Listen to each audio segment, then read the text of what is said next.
Welcome to Textbook Engineering Problem, where we explore complex engineering problems and discuss different methods for solving them. In this video, I'll be breaking down a problem and discussing different ways to tackle it. However, keep in mind that there is no one correct path for some of these solutions, and I encourage you to share your own insights and thoughts in the comments. Together, we can learn and improve our problem-solving skills. So, sit back, grab a notebook, and let's dive into today's problem.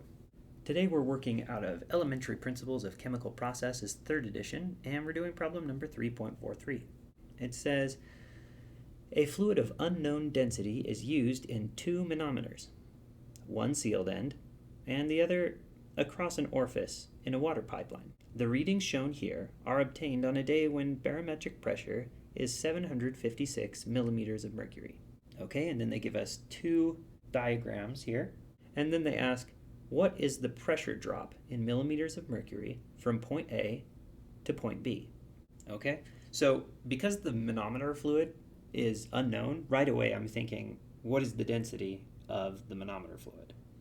And that's likely why they gave us the barometric pressure and the pressure drop in the closed-ended manometer.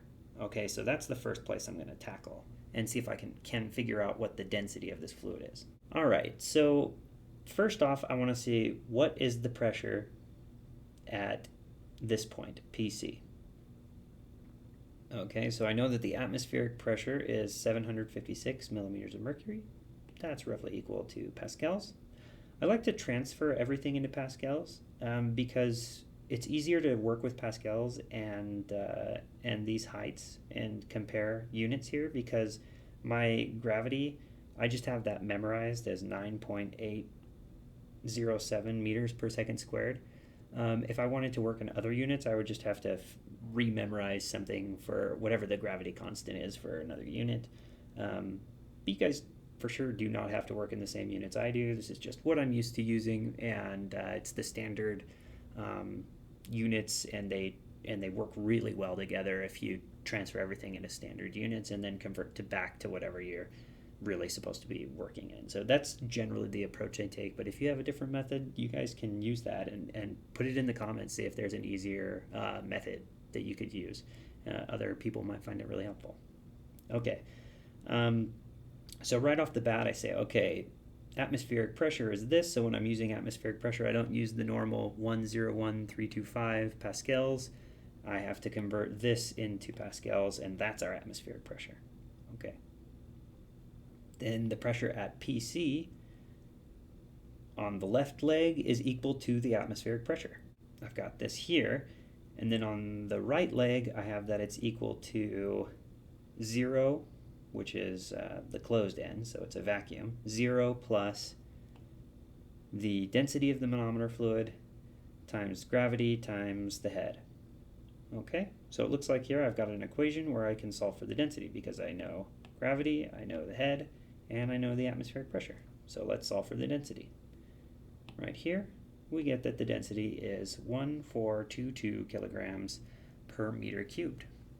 Okay, well, now that we know the density of the manometer fluid, we can come back up here and calculate what the pressure at point A is and compare those two pressures at pressure A, and then we can calculate what pressure B is, which would be right here, and then we can calculate what the difference is. Okay, so pressure A in the right leg is equal to pressure B plus the head here. Okay, so that's what the head is. We know that the head is 0.26 meters.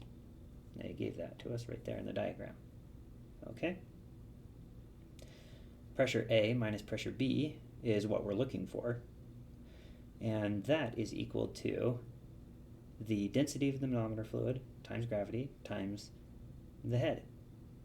Okay, that's pretty easy. Let's do that calculation, and we get 3620 pascals.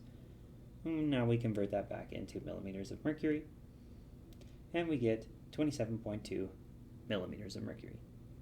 And that is it for problem number 3.43. Thank you for watching, and I hope you found this video helpful in your problem-solving journey. Remember, there are other routes you can take to arrive at the same correct answer, and I encourage you to leave a comment with any additional insights or questions you may have. Also, if you have any specific engineering problems you would like me to cover, please let me know in the comments. Your feedback is valuable, and I look forward to continuing the conversation with you. Don't forget to like and subscribe for more engineering problem-solving videos. Thanks again, and I'll see you in the next video.